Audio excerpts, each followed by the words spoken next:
Halo, Shalom saudara. Amsal kita hari ini dari pasal 8 ayat 15 dan 16. Karena aku, para raja memerintah, dan para pembesar menetapkan keadilan. Karena aku, para pembesar berkuasa, juga para bangsawan dan semua hakim di bumi. Saudara, kitab Amsal itu menyadari bahwa kuasa posisi itu besar sekali dampaknya ya.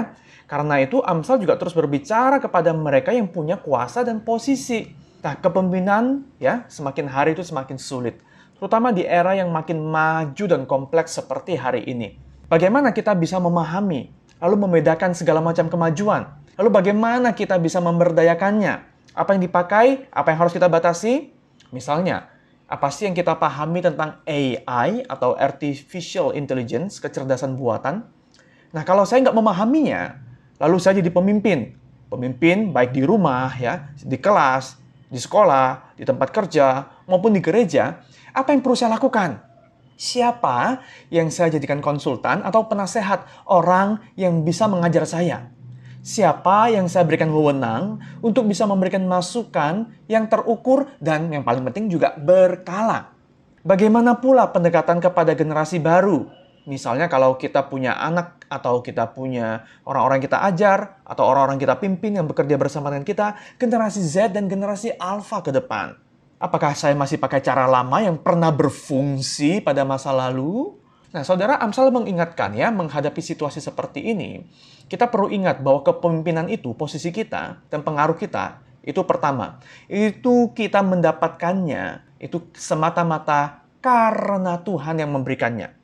Jadi ini bukan sekedar karena saya mau atau saya punya kemampuan. Nah, ada dua implikasi nih yang Amsal sampaikan. Yang pertama di satu sisi, karena semua adalah ketetapan Tuhan, pemberian dari Tuhan, seorang yang punya pengaruh mesti menyadari bahwa dirinya itu hanya efektif sejauh ia juga menerima hikmat dari Tuhan untuk menjalankan perannya. Nah, jadi saya sebagai pemimpin, saudara dan saya mesti berkata, wah saya tahu keterbatasan diri saya. Maka saya dan saudara kita rendah hati dan kita tidak menganggap diri terlalu bijak di mata kita sendiri. Saya perlu terbuka untuk mendengar daripada berasumsi sendiri.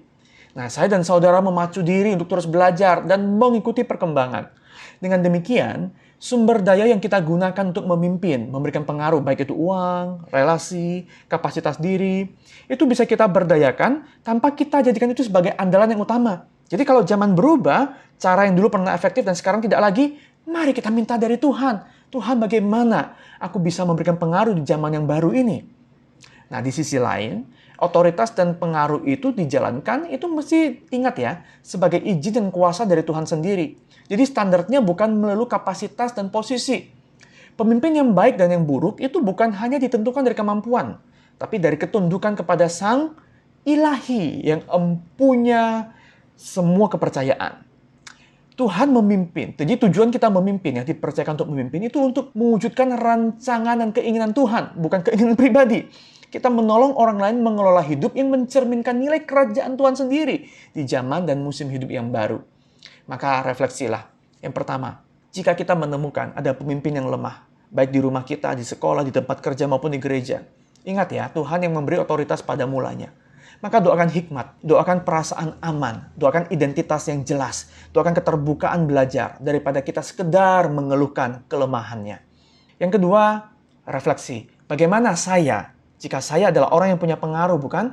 Kita punya pengaruh dalam skala kita masing-masing, bagaimana kita meresponi keterbatasan dan kelemahan diri kita pribadi sebagai orang yang dipercayakan untuk memimpin di skala apapun. Di rumah, di kelas, di sekolah, di tempat kerja maupun gereja dan di tempat manapun. Bagaimana kita meresponi keterbatasan dan kelemahan kita.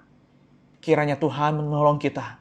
Mari kita berdoa, Bapa, Engkau memanggil, memilih kami, berikan kami kerendahan hati dan kesadaran. Ini semua dari Tuhan, kami mau terbuka, dididik, diberikan hikmat oleh Tuhan, menjalankan peran kami. Dalam nama Yesus, amin.